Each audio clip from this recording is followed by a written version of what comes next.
Hey. Morning everyone. Yeah, I need to get used to being on camera. I've been asked by Charles to document my trip today. This is not a GoPro and I'm going to be cycling through London, so unfortunately you will not catch my exciting journey. Christian and I are going to have a bit of a discussion around why we're involved and our own challenges with mental health, particularly around ADHD. This is something that I was actually diagnosed with during COVID in 2020. My journey with ADHD has been understanding it as a brain type, not a disorder, has been life-changing for me. So I'm going to talk a little bit about that. Christian's going to talk about plans for the boat restoration, and the project just seems to be gathering a beautiful amount of momentum. We seem to be meeting the right people, having the right conversations, lots of amazing people reaching out and sending messages of support. It's a real nod that we're on the right track with this. It's such an important topic, such an important cause, and just excited to share this journey with everyone. What I'm not excited about is doing more of this, because I don't like this. My camera I'm much more comfortable with my camera facing the other way. So let's go to Chatham.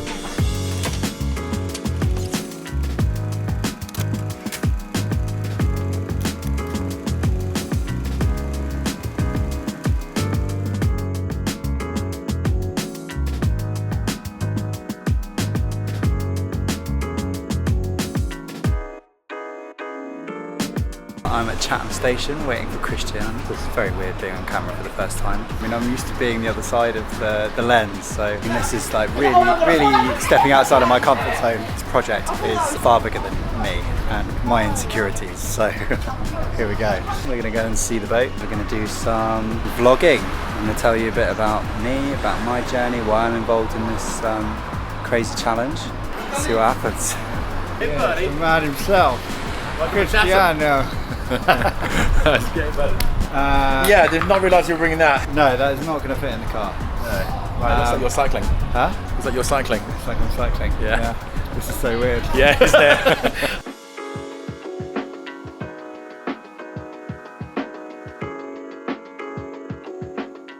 Fortunately, the marina have uncovered a few more elements that belong to our boat, which is behind Tom.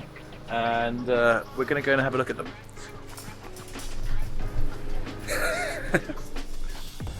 We've got a boom. I don't know if that belongs to the mizzen or the mainsail, main mast. But we've got a boom, and we've got a couple of gaffs or spars. I don't know what the terminology of these things is something we're going to have to read up on. I'm not quite sure what the difference is between a gaff and a spar. I assume a gaff is one of the spars, but I don't know. And we've got all these collars that came off of the main masts. So all this stuff for our boat. And until today, I had no idea we had these. So and all of that is stainless steel. So we're going to save ourselves a small fortune. Yeah. And the this is the boom. This is the boom. This is the boom off the main mast. I don't know. Obviously, we've got the epoxy varnish is kind of flaking off, but all this will sand back, and I've got a little mushroom growing on that one. So all this will sand back really well, and the good thing is where the joins are here. So where the composite Douglas fir sections were glued in, the fact that isn't splitting open and letting water in is great news. So all these seem to be in really good salvageable condition. So we're going to save quite a bit of money on this. They'll just clean up, sand up and oil really nicely. Wicked, man. I know, really excited. Yeah, that's great. So literally I had no idea this was here. Nor did the marina until like 2 weeks ago. I mean, I've got no idea where all this stuff goes, but we'll once we got the plans out, we can figure it out. But that, some kind of collar, I don't really know. To get anything like that made today would cost quite a lot of money. And it's stainless steel, so it doesn't rot. Yeah. So this is the man, the romantic, the man who knows his The dreamer. machinery, his steels from his brass. Yeah, I mean, that's not hard, different colours. Sailing ships, rigs and rigging. That'll be handy. And Probably handy. understanding rigs and rigging. This week's purchases to try and figure out, How to sail. the basics of sailing. Yeah.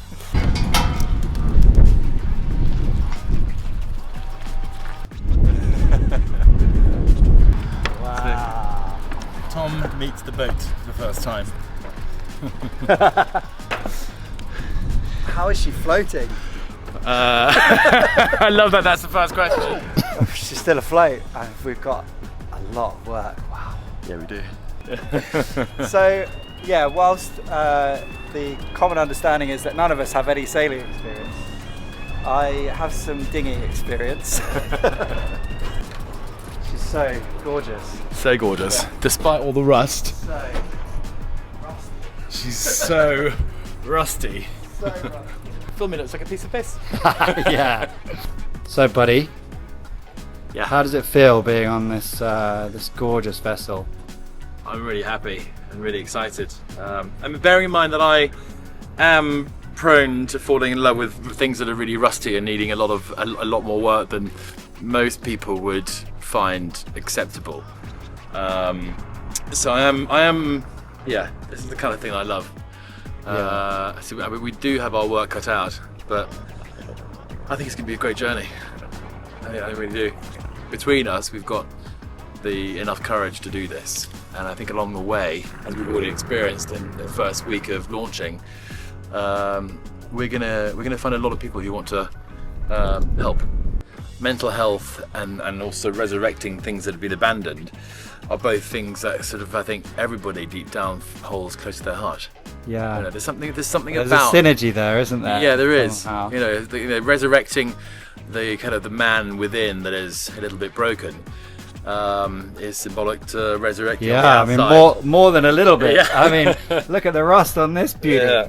I think the Greater Man Challenge is, it is obviously not just the name of the boat, but the name of the project itself, and the initiative that we're all, that we're embarking on. Excuse the pun. I think nicknames will come.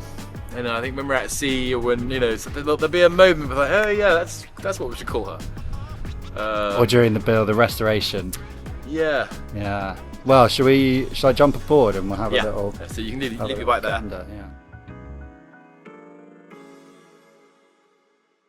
I mean, initially we were just going to talk about the boat and the beginnings and how this came about. But we've got all of that in the We've got some of that. Yeah. Check out our fundraiser and our website for information on why we started this project and what the boat is about. Yeah. Today we're going to be talking about mental health. Yeah, what's exciting is coming down here and walking down that jetty and seeing her for the first time. I've seen photos, and we've crafted this whole project over the last couple of months Without you ever seeing it. without me ever seeing the boat, so just going on blind faith and trusting in your passion and Shows how much you trust your friends. Charles's passion. Yeah, there's a chance here that we could spend the next hour just kind of Chatting waffling. shit, waffling. Yeah. Yeah. And we shouldn't do that because it's No. not fair on Charles. No. He's going to be editing the videos. Yeah. So we to be respectful for Charles, we will not waffle. Might be a good idea to talk about why we're doing this. I mean, I found the boat. Yeah. And initially this and this is one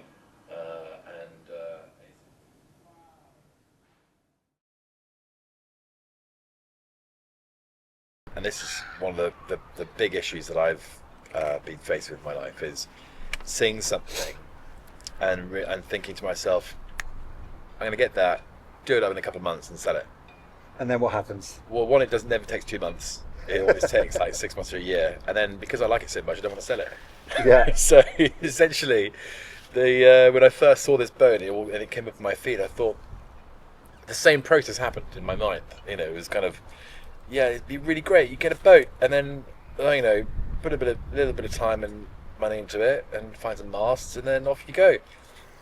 But I quickly this time round actually stopped myself, and I thought to myself, no, this is a really stupid idea. But I know I'm going to show it to some friends anyway, just because it's a cool looking boat. You know, I mean, well, I remember you showing me the boat whilst it was in auction, and we had some in-depth conversations about the boat and its potential. Yeah. I think you're the first person I actually told it. I think you about. were, Yeah. and I bit think more on a night out. I think it might even have been my idea to make it about men's mental health. It could have been. Yeah. But which is a brilliant idea. not to make this about me and taking credit for One of it is about us. And at the end of the day, this project is only possible because I shared my finding with you, Remy, and Charles, and essentially this idea was born that actually the boat has very little to do with in the end. In the grand scheme of things, the boat is a conduit. It is. It's a vessel. Literally a vessel for for delivering this really important and profound message and conversation. Yeah. And I've always believed that what happens on the outside is what's is a phenomenon of what happens on the inside, and this takes me back to like old Masonic philosophy of crafting the rough ashlar, and it's essentially allegorical to the spiritual, physical, and philosophical improvement of ourselves, and that is always something that we feel good about. Improving one another, and the feeling of achieving something and going beyond who we were yesterday is always feels great.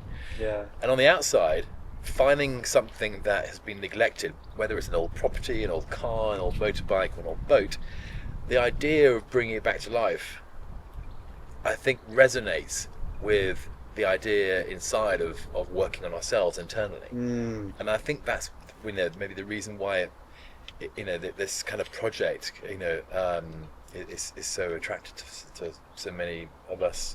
Yeah, I mean, already it's gaining a lot of interest. A lot of people really want to get involved in it and be a part of it, and I think you're right. I think, and perhaps it's something about man's purpose. I think in our society, there are many men who are really lacking purpose, and I don't feel like going to work and working a 9 to 5 to have a big salary and a car and the house and the this and that is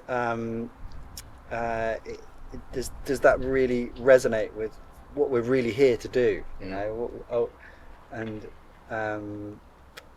I can speak from my own experiences that I've really been lacking purpose in life, and lacking something to really put everything into, and this is that. Mental health has been it's something that is really, really close to my heart. It's something that's affected many members of my family, and also a lot of my friends. We are from a very young age as boys told that you don't cry, and you don't talk about your emotions and your feelings, and you get told that you're too much. I'm with you on the whole concept of purpose, and I think that is fundamentally what we all need as human beings, is a mission in life, and that mission is obscured by the flawed society that we live in. And I've suffered really deep depression over the last couple of years because I sort of gave up my workshop following my dad's mental breakdown. Would you be comfortable talking about your dad's mental health? That's definitely a proper subject for another day. Because I've also got to go there. I feel about my dad's mental health and his addiction, and and how that. Yeah, how there's impact. The impact. We should that's definitely had, we should definitely make this like its own episode. Charles has spoken about some statistics on social media around male suicide, around men's mental health, and the mental health of men doesn't just impact men; it impacts everyone around them. It impacts their family. It impacts their friends. I think the role of men in society has changed dramatically. So from our parents' generation, what we were led to understand as dynamics between men and women has changed so significantly. And but there's still, I agree. Yeah, there still is this expectation and pressure on men to be successful in the traditional sense of the world.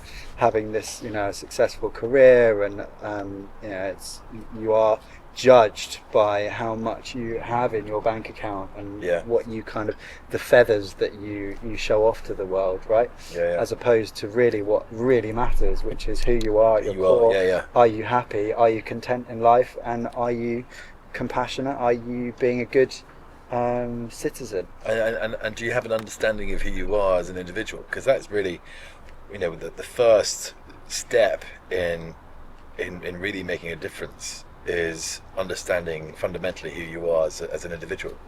The reason why I am behind this is that for a long time now, being able to picture a world of compassion and unconditional love, and I try in every area of my life to bring as much love and authenticity and compassion and kindness. And you do. Thank you. In bucket loads. And likewise, and I feel that your love it comes from here, and it pours out of you, and I think that's why I was able to get behind you on this project, because it's fucking crazy what you're doing. It is or what we're doing now. What we're doing. And it would be crazy for me to do it by myself. Yes. And that's when. Oh, this is where what I was talking about earlier. Having a type A. Then we're going back to We're going back to. So having a type A personality like Charles, who is a doer, pragmatic, and his brain kind of is always firing on all cylinders, whereas ours is kind of like spluttering on like we're then just. Yeah, we've got a couple of piston rings I need replacing somewhere. But yeah, I was saying earlier that I quickly stopped myself from exploring the idea of me doing this boat for myself. Because one, I know nothing about sailing. I've never sailed properly apart from a hobby can. But so this is only feasible if we come together as friends. Yeah. And what's really great and this is one of the things, in fact, the thing I'm the most proud of myself. When I think of my achievements, I think that the thing that makes me the proudest of myself is the friends that I've managed to accumulate, and you're all a bunch of misfits. Fucking legends. Yeah. And I love it, and it's and having all of us now we're in our late 30s now, and we've all had our own little journeys, and we've now come to the point where essentially we've got this shared vision of what we could do, and it had to happen at this stage of our lives because we now have sufficient knowledge and experience of the trials and tribulations of mental health and what it's like to cope in this world. And I think that's why we've come together. We're four friends who kind of see the world as what it could be, not what it is. Yeah, I mean, and the world is, as my mum says, think globally, act locally, and this is really one of those. I'm sure she didn't coin the phrase, but she says it a lot. Yeah. So I attribute it to her. Yeah. And I've always been so bogged down in the injustice of the world. Yeah. How much suffering there is. And how I don't understand why things are the way that they are, and there's so much fear and hatred of the other. And this really feels like something where we can just bring people together from all backgrounds, all walks of life, you know, and be a part of something greater. Be a part of, you know, sure, we'll have a big impact on a small amount of people. It doesn't have to change the world, but you know, it's one of other a number of projects, but we're doing something. You know, and we have a vision, and I think if that vision impacts someo's life and it prevents one man from killing himself, then we've done our job. Done our job. Yeah, exactly. You know, because that is huge. The fact that men are killing themselves over debt, over stress, over their perceived status in society, like, it's madness. This shouldn't be the case, you know. I mean, my life might be in jeopardy when I see the bills to do this boat up. And that's where we need you. Basically, we're going to need all the help we can get. It was Matt Knight, who's basically one of our advisors. He's done multiple Atlantic crossings, and he's done. He's got a really good sailing pedigree. He's done a lot, and there's he's done a really beautiful documentary called "Sailing to those islands called middle of the Atlantic, the Salvage Islands." I'm really sorry, Matt, I can't remember the name of the documentary, but so Matt is basically our advisor. Check out Matt. Matt Knight. Such a great surname. Again, tangent. It's so difficult to remain focused. So he's so we wanted to talk about ADHD, and maybe we don't need to talk about it. You're just getting a live example of it. Yeah. Love you. So where was I going with that? Oh, not a fucking Scooby-Doo, no. mate. Exactly. Scooby-Doo is where we're landed at. Thank God we're still tethered to the marina. Can I say something about ADHD? Yeah, please. Yeah, so ADHD is something that's been pathologized as a disorder. They medicate it. So they medicate it because ultimately you're medicating somebody to exist within a society that is fundamentally broken. There's nothing wrong with people with ADHD. No, it's just that they are so high, they're so finely tuned that they just can't cope with the society. Hypersensitive, and I wish, you know, that's something that I would like to also raise awareness around through this project is ADHD. You know, I had a late diagnosis of ADHD in my adulthood, and actually explained a hell of a lot, and allowed me to come to terms with a lot of things from my childhood, and I can see what a profound impact it would have had if I had understood it earlier on. That was what was going on. But on the flip side, they probably would have dosed me up with Ritalin, and I would have just been zombified. For my school years. I mean, saying that, I think I did all my dissertations at university on Ritalin. I was in, and I would always be. I think you were probably the same. There'd be zero amount of work during the semester, the term. Semester's American. During the term, and then an absolute mad dash to get it done within 24 hours. And I think this is mostly down to essentially kids being thrown into the same category. You know, if you're not right at school, you need to try harder. You need to fit into it rather than, you know, you look at and this is fundamentally a problem. I think is our education system is totally so flawed. Fucked. And that's why I'm really interested in, you know, these more like forest school learning and Montessori and this kind of thing, where you look at a child as an individual with unlimited potential, and you say, okay, let's extract your unique skills and abilities and attributes and at an earlier stage, allow you to flourish from really. And it's child-led learning. It's not like, you know, you have to pass these exams at this age. Do the first exams that we do at 11 years old, because it doesn't show ability. It just shows that you can absorb information temporarily under pressure, but that information is never retained. It's not applied to life, so it's completely pointless. Should we have a break? Let's have a break. As friends, we've known each other for years. Charles and I the same. You and Remy the same. We've known each other years, and it just so happens that we're all ready now to take on a project like at the this. same Yeah, time. yeah.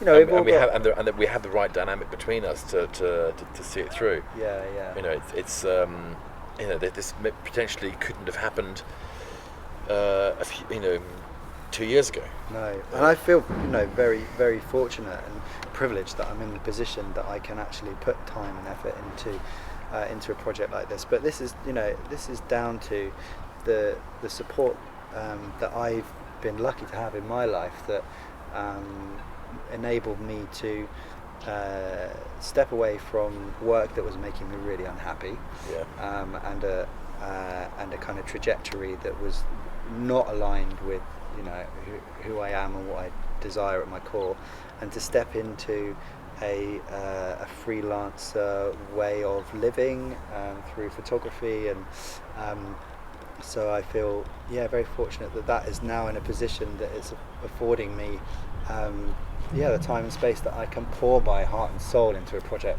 like this, so fucking bring it on.